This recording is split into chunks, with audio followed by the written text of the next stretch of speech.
Welcome to Childminder's Hub, where we explore gentle, respectful, and real-world parenting insight and connection. In today's video, we're exploring a powerful question. What if we treated toddlers like people, and not problems? Let's dive into what respectful parenting really looks like. Gentle, respectful, and real-world parenting. Have you ever wondered what parenting would look like if we treated toddlers like actual people? Not just rule breakers to fix, but full humans with needs, voices, and feelings just like us. Even though my kids are now teenagers, I still remember the toddler years like yesterday. The outbursts over a cup's color, the refusal to wear shoes, the deep belly laughs that came out of nowhere, the way they clung to my leg and then pushed me away a second later. It was a season of chaos and magic, full of confusion, joy, and moments I wish I could do over. Looking back, I've often asked myself this. What would have changed if I had consistently treated my toddler like a full person, not a problem to manage? Would our home have been calmer? Would my child have felt more seen? Would I have felt less pressure to be perfect and more freedom to just connect? I think back to moments when my toddler would collapse on the kitchen floor over the wrong spoon or shout no with a fierceness that didn't match their tiny size. In those moments, I used to feel frustrated, embarrassed even. But what I missed was the chance to pause and ask, what is this moment really about? So often, it wasn't about the spoon. It was about needing comfort, control, or simply connection. Toddlers aren't miniature troublemakers. They're people in progress with developing brains and oversized feelings. They're not trying to test us. They're trying to make sense of a world that doesn't always make sense to them. They don't yet have the words impulse control or emotional regulation that we expect, and yet we often treat their big emotions like defiance instead of development. That's not their failure.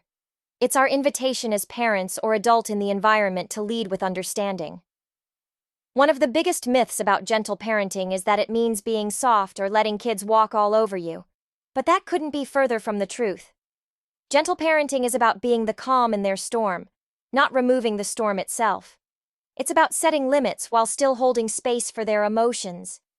And it's about modeling the kind of regulation we want them to grow into. There's this idea floating around that respecting toddlers means letting them run wild, that being gentle means being permissive, but that's simply not true. Offering respect looks like saying, I hear you're upset, 2 outfit choices instead of forcing one, setting boundaries with eye contact, not raised voices. It's not about letting toddlers call the shots. It's about showing them how to navigate the world with guidance, not fear. Because what they learn from us now becomes the voice in their head later. Toddlers aren't just looking for limits, they're looking for love. They want to know, am I still safe with you even when I'm messy? Even when I scream or throw things or cry for reasons you don't understand? Every time we respond with calm presence, we say yes. You are safe, you are loved, even now. That doesn't mean we always get it right. It means we keep coming back again and again with empathy and care.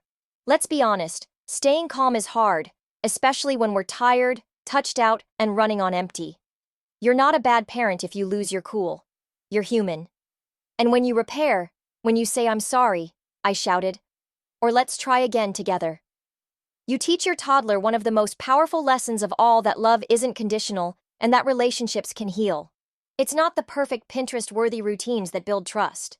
It's the little moments kneeling down to look them in the eyes saying, you're safe during a tantrum, letting them help with simple choices, staying close when they push you away. These everyday acts of connection, they're the foundation of lifelong confidence and security. So next time your toddler cries over the wrong color cup or insists on wearing boots in the summer heat, pause, breathe, and ask yourself, what would it look like to treat them like a person right now? Because how we respond in those little moments shapes everything. Take a moment and think back to a time when your toddler had a meltdown in public. What did that moment teach you about them? About yourself? I'd love to hear your stories in the comments. Because parenting is hard, but we don't have to do it alone. When we share our honest moments, we help others feel less alone too. Parenting isn't about perfection, it's about presence. And when we lead with empathy, we raise grounded, confident kids who feel seen, heard, and safe. If this spoke to your heart, share it with a fellow parent or childminder. Like, comment, and subscribe for more parenting tips from Childminder's Hub. Let's raise humans with heart together. See you in my next video. Bye for now.